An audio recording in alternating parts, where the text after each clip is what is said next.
Bea Bores buntis! Buntis ako. Normal na mapagtunganan ng mga mana kasi ever since bata. Kumusta yung mga cancer? Ako nga pala si James Shopper para maganda balita na sa Pilipinas at nagbubunyi na naman ng mga unemployed dahil sa kamakailang post ni Bea Bores na siya daw ay buntis. At syempre, bago natin daanan ang baby, doon muna tayo sa ultrasound sa kanyang career. So, nagsimula siya bilang isang content creator at influencer kung saan binavlog at pinapakita niya ang iba't ibang parte ng kanyang mga buhay. Itong tungkol sa kanyang pregnancy, nagkaroon na to ng issue before dahil ito ay isiniwalat na sa isang chismis dati ni Sian Gasa. So, nakakalungkot lang kasi ang nangyari, hindi tuloy siya ang nagsabi ng kanyang pregnancy. Kahit nag-boom naman agad to announcement na ito, nakakalungkot lang na ibang tao pa ang nagsabi dun sa talagang nangyari. Ngayon, meron din dito mga posts before. Yan yung in-expose niya sa publiko, yung ginawa sa kanya ng older brother niya in the name of Clout and Flame. Hindi niya iniisip kahihiyan ng parents niya and other family members. So, marami siya din dito mga virtue signaling na ginawa ni Sian Gasa. Siya din naman mismo ay walang karapatan para sabihin din ito. Pero yun ang kanyang paraan ng content. So, may mga nagtatanong, sino ba ang tatay niya? Tatay reveal, hinahanap nila kaysa gender reveal. Pero mamaya ipapapanorin din natin yung video niya sa vlog niya. Ito yung isa, meron pang isang dati niyang karelasyon. Nakakalungkot lang din na naging single mom siya. Since sa mga hindi nakakaalam dyan, sa buhay niya, siya ay wala nang magulang at nakuha niya ang kanyang ibang kayamanan sa kanyang family. Ito nga isa niyang sinabi tungkol dun. Kasi may nagtanong. You know what, I'm curious kasi I've been getting like a lot of comments na ganito. I just don't get it. Kasi, hindi ba, isn't it like normal na mapagtunganan ng mga mana? Kasi ever since bata kami, minsan na iba na pag-iiwanan ng utang at sama ng loob. Oo, utang na loob. Pinagsama. Sabi ng dad ko na, oh, we got this for you. We got this for you. Ito, yan si Jacob. Madaming trust fund yan. Trust fund, baby. Sarap naman. Madami pa yung condos kesa sa akin. Yeah, I'm surprised na just cause y'all think na wala na akong parents, wala na ako. Is it, hindi ba common yon sa Philippines? Na mapag-iwanan ng mga mana? Di ba? I don't know. Common siya kung meron kang mapag-iiwanan nung mana na yon. Kung listahan ng utang ang magpagmamanahe mo, wag na. Manduhin na lang sana nung magulang niya. Pero di naman niya kasalanan yun. Doon siya pinanganak eh. Wala nang karapatan ng tao diktahan kung anong dapat niyang gawin sa buhay niya dahil doon. Binuksan ko ulit yung buhay niya kasi wala na, yun yung topic natin sa ngayon. Sinabi niya din doon sa isa niyang post na kasama si Andrea Brillantes na she's the daddy. So ibig sabihin pinakita nga doon na di na ata sila magkarelasyon nung kanyang boyfriend. Pero yun nga, yung pinost nga dati ni Sian, chat nung baby daw na nakabuntis. Hey, this is all too much for me and for the both of us. We keep trying, then it always just ends up with us breaking up. I know you're more tired because you're the one carrying the baby and I'm not complaining. I'm just saying that I'm tired of that cycle na. And I'm tired of my emotions na rin. I've never been mean to you on purpose. I know I never gave you flowers nor planned a date and I'm sorry for that. But I don't think I deserve all of this in return. I can't take it anymore when you're mad. You were screaming at me unprovoked and you said the meanest things possible. Oh, kawawa naman talaga itong mga mayayaman na to. Hirap na hirap to sa buhay. I was praying lang that night cause I didn't know what to do na. It's so clear that this relationship isn't working. We fix our fights, then after one little problem, it leads to our breakup na and it's so tiring. Pero well, naiintindihan ko naman, bata pa rin naman sila at 22 or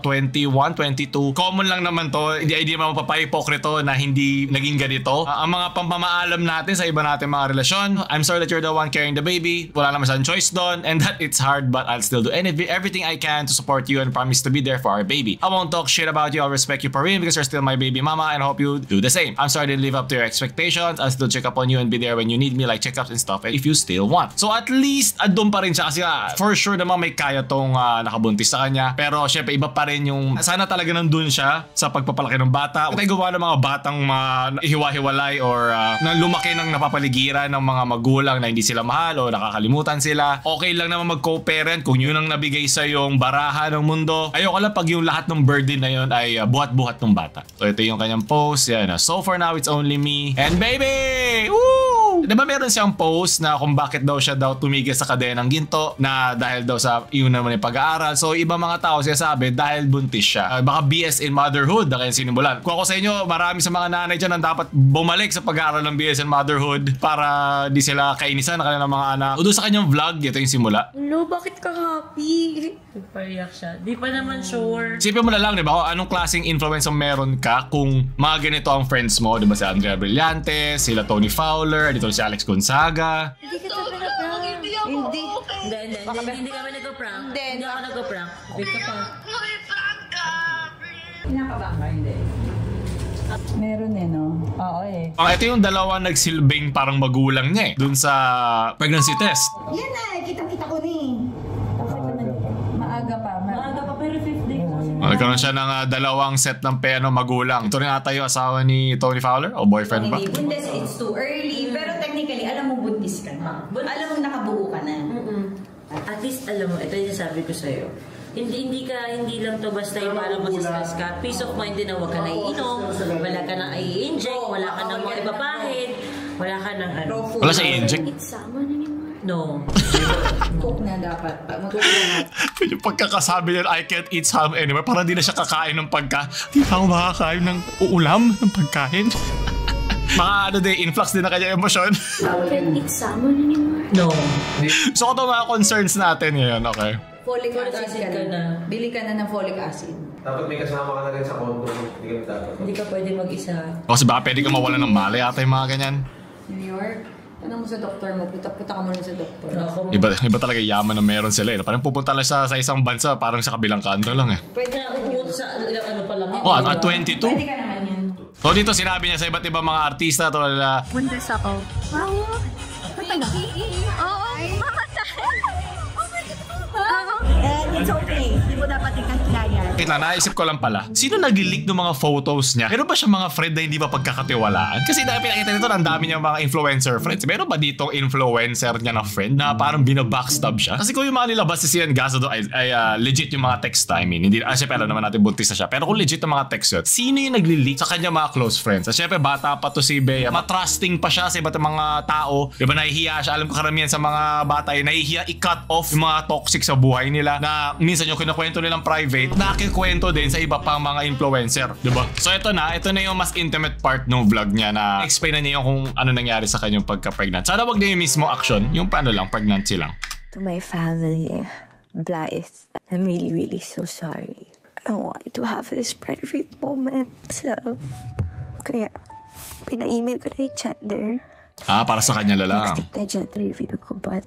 Mas gusto namin tatay reveal. Ba't wala siya? Kasi, and I just want to say, kung girl ka man or boy, Doesn't matter. I want the Pwede nga magpalit-palit, diba? as long as you're safe and healthy. I just want to say sorry to myself because this isn't how I imagined doing. Yep, lahat naman ng biglaang pagkabuntis, geto naman talaga eh. Sabi nga nila, may isa pa nga tayong nadaanan dito. Sabi niya, teenage pregnancy is a social construct eh. So illusion mo lang lahat to, Bea, ayon sa kanya. Mahirap yan, pero mas mahirap siya kung wala kang pera. Kahit wala yung baby daddy mo sa buhay mo, na yung mas intimate support. Ewan ko kung totoo yung text na sinabi ni kay Sian Gaza na tutulong siya monetarily. Wait lang, gumagawa ba siya? Kaya ko. Kinakaya ko. And I know that you're going to be my biggest and greatest blessing I could ask for it. And I promise you, and to everyone who gets to watch this in the future, that I really... Makikita to ng anak mo pagtanda niya. It's true, I'm not ready. Wala naman talaga eh. Anybody. Kahit alam mong prepared ka na, hindi pa rin pag nandyan na eh. I'm not speaking from experience ha. Ano lang yan, sarili ko lang sa mga may anak na. I got my NIPT results. Not invasive perinatal Kasi testing. NIPT, parang it shows you kasi like normal, walang Down syndrome, gano'n, and very grateful kasi wala talaga. So normal na ano lang. Walang complications yung kanyang anak. Grateful kasi it's pura low risk.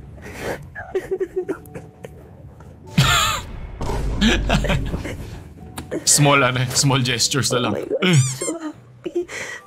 Everything is normal. Wag lang natin i-normalize na dapat makontento kang magpalaki ng isang bata ng walang karamay. Baka sa nakikita nyo kayo, sige, pabuntis na rin ako. Okay na pala. Basta alis yung bubuntis sa'yo o ikaw yung lalaki, aalis ka na ba ng babae. It doesn't matter kung which side. Wag natin i-normalize yun, okay? I-double check nyo pa rin. Lagi rin kayo gagamit ng protection or ano pang mga paraan. Kung hindi ka handa, alam mo hindi ka handa, alam mo naman yun, diba? Wag natin gawin tong stepping stone, ha? Ano lang to, inspirational lang to. Alam nyo yung mga pagdadaanan nyo dahil sa pregnancy o sa mga teenage pregnancy, lalo sa mga nanonood dyan ng mga mas nakababata namin mga cancer, parang awa nyo na. Huwag nyo gawin itong springboard sa mga magiging desisyon nyo, ha? Gawin nyo lang inspirasyon. Ay mga kapregi. Magiging bago na ang kanyang channel. Mga kapregis. Okay, congrats sa'yo. Take care. At syempre, hindi na makasalanan niya ng bata kahit kailan. Sana ay lumaki siyang blessed. Sana hindi na maging influencer yung anak mo. Alam niyo naman gaano ka-komplikado ang buhay ng isang batang influencer growing up. At sana totoo nga yung mga promises ng kanyang baby gravy daddy niya na tutulungan sila throughout. Alam ko hindi niya kailangan ng pera, pero siguro yung sa decision making, sa mga ruta na gagawin nila para sa buhay ng anak nila, yun ang masigurado. So either way, doon na tatapos sa ating balita na ngayon. Thumbs out sa mga nanonood, sa mga interested sa kanya, tulad ko. Huwag ko na mag-subscribe. James Yapper na mamaalam. Shoo!